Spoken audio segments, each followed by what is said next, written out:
Bismillahirrahmanirrahim.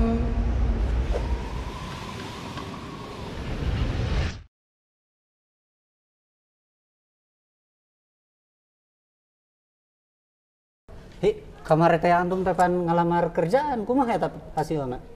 Ya kitu wae ki ayeuna kumaha nya karusum PPKM kieu harese perusahaan tutup. Iya nya pasti da seueur nu di PHK, kumaha anu ngalamar mah nya pasti hese pisan atuh. Nya antum kedah seueur sabar nuju Nya meureun ki PPKM teh kan kumaha deui nya kurang urang teh kudu bisa inovatif lah, kreatif meureun lah di bidang lain. Waalaikumsalam. Pano. Oh ya. Mas. Oh ya. Iya makasih. Pano. Jadi kumaha tadi teh? Nya ari PPKM teh naon sabenerna hi? PPKM teh naon nya? Sugana PHP-keun pamajikan kami toha. Oh gitu. Oh nya ulah kitu mah ge. Sugana kitu. Aduh. Assalamualaikum. Masya Allah, lagi pada ngapain ini? Hayyakumullah. Ini dua bangsa ini. Hah? Dua bangsa, yang satu Jawa Barat ya. Maman dari Majalengka Aderi, Pak Ano dari Pasuruan, Masya Allah. Ngumpul. Taib. Cuman Pak Ano diem aja. Kenapa Pak Ano? Gini tadi bukan, tidak apa-apa. Berdua baru ngomong pakai bahasa Sunda, Ustaz. Kan kita nggak tahu bahasa Sunda. Wala iyo. Ya, benar ini Pak No nggak diajak ngobrol. Gimana Pak Ustadz nggak ada terjemahnya di sini. Saya barakallahu fikum. Jadi begini, kalau kita sedang bertiga dan antum ngobrol begini, itu ada adabnya. Di antara adab yang pertama, nggak boleh yang berdua berbisik-bisik, yang satu nggak diajak ngobrol atau nggak diperdengarkan. Nggak boleh. Kata Nabi SAW, la yantajisnani duna thalith fa inna dzalika yuhzinuhu.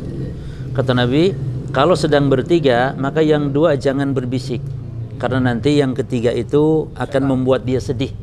Bukan akan membuat dia sedih, sehingga tidak diajak bicara atau dikiranya sedang ngomongin jelek. Padahal kan, ngomongin mungkin baik-baik saja, tapi karena berbisik sehingga nggak boleh. Cuman yang perlu kita ingat di sini, dikiaskan juga dengan hal yang sama ketika ada orang yang bertiga, yang duanya satu bahasa, kayak antum nih, antum orang Sunda, bahasa Sunda. Pano orang Jawa Timur, nggak paham bahasa Sunda. Nah antum ngomong Sunda seperti ini juga termasuk di antara hal yang akan membuat Pak No sedih. Makanya tadi Pak No kelihatan diam aja, sedih dia. Jadi harus bahasa Arab gitu Ustaz. Harus bahasa yang dipahami semua. Ya, antum bisa bahasa Indonesia, ngobrol semua.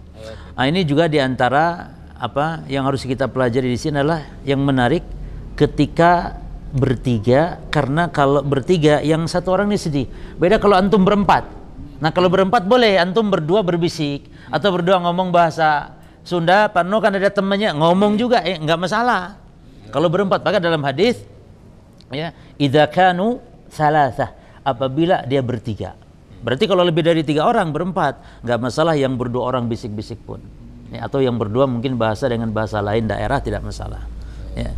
Gitu Pak No ya, dan juga terutama antum. Jadi kalau ada bertiga dan hanya bertiga, maka ngobrol yang berdua nih pertama jangan bahasa daerah sehingga nanti dikhawatirkan akan menganggap ngomongin atau gibah atau sehingga akan tersinggung, atau berbisik. Karena berbisik dengan ngomong bahasa daerah yang nggak dipahami kan sama saja. Karena intinya dia tuh nggak paham apa yang dia omongkan. Jelasnya? Kalau nggak ya ngomong keras, boleh bertiga ngomong keras supaya terdengar, atau ngomong bahasa Indonesia sekalian biar semua pada paham. Jelas ya? Barakallahu fiikum.